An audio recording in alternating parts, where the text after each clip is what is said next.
কেটে দে না। না কাটতে নিলি তো ওয়ান প্লাসের হেডফোনটা সার্ভিসিংয়ে প্রবলেমটা মনে নাই তো।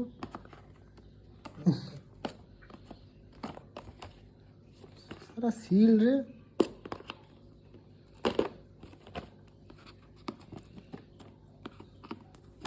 আমার একটা হেডফোন নেবার শখ ছিল জানিস জয়দীপ, এলা যেটা করছিস কত তাই বলবি। আমি আর নিলাম নাই। ভেবেছিলাম নেবো, ভাই লিছে আমিও নেবো একটি 1500 টাকা দামের।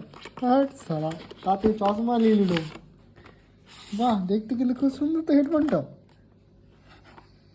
আচ্ছা আমার হেডফোনটা দেখে তো এটার মধ্যে পার্থক্য কী রইলো?